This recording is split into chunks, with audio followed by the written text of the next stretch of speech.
বর্ষাকাল, তাই চারদিকে পানি, বন্যার পানির কারণে চারদিক প্লাবিত হয়েছে। এই প্লাবিত পানির ভিতরে আপনারা নতুন করে চারা তৈরি অথবা বেড তৈরি করা সম্ভব হচ্ছে না। তারা এই পদ্ধতি অবলম্বন করতে পারেন। আপনারা বিভিন্ন টব, ক্যারেট অথবা আপনার ছাদ বাগানের বিভিন্ন রকমের ছোটো ছোটো ক্যারেটের ভিতরে বীজ লাগিয়ে সেখান থেকে চারা উৎপাদন করে নিতে পারেন এবং এই চারা উৎপাদিত চারা আপনি পরবর্তীতে পানি শুকিয়ে গেলে সেখানে বেড তৈরি করে সেখানে ধীরে ধীরে এই চারাগুলো রোপণ করে দ্রুত সবজি উৎপাদনের দিকে যেতে পারেন।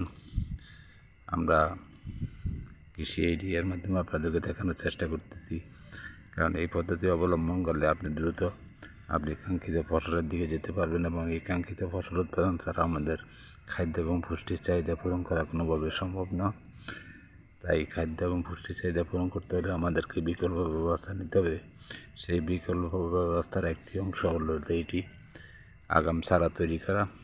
ঘরের ভিতরে অথবা বারান্দায় আপনি টবে অথবা বিভিন্ন ক্যারেটের ভিতরে কিছু মাটি এবং পচা গোবর দিয়ে মাদা তৈরি করে সেখানে ঘন করে চারা লাগিয়ে দিবেন এবং সেখান থেকে ধীরে ধীরে চারাগুলো স্থানান্তরিত করে আপনার নির্দিষ্ট যে জমিতে আবাদ করবেন সেখানে নিয়ে যেতে পারবেন এবং সেখানে নিয়ে আবাদকৃত জায়গায় যদি আপনি এটি লাগান তাহলে আপনার ফসলে কোনোভাবে উৎপাদনে হ্যাম্পার হবে না এবং সেখান থেকে আপনি কাঙ্ক্ষিত নির্দিষ্ট সময়ের ভিতরে কাঙ্ক্ষিত ফসল পাবেন।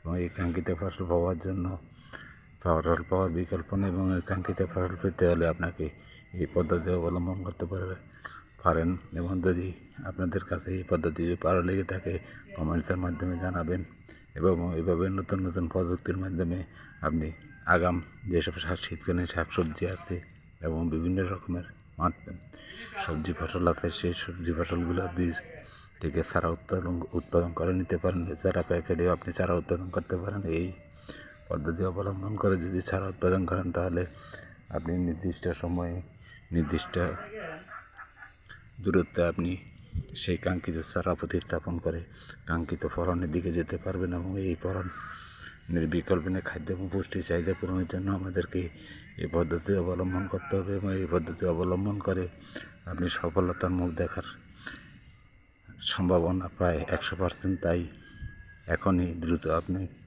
যে জমিতে যে ফসল করবেন সেই ফসলের বীজ এখনই বপন করে ফেলুন বিভিন্ন ক্যারেট এবং টব এবং বিভিন্ন রকমের জায়গায়। যদি আপনি বপন করতে পারেন সেখান থেকে চারা উৎপাদন করে নিলে সেই চারা কাঙ্ক্ষিত জমিতে লাগিয়ে ফসল উৎপাদন করে নিতে পারবেন। এবং এই আজকের এই ভিডিওটি আপনাদেরকে সম্যক ধারণা দেওয়ার জন্য চেষ্টা করেছি। যদি ভিডিওটি ভালো লেগে থাকে লাইক, কমেন্টস, ফলো দিবেন। ধন্যবাদ।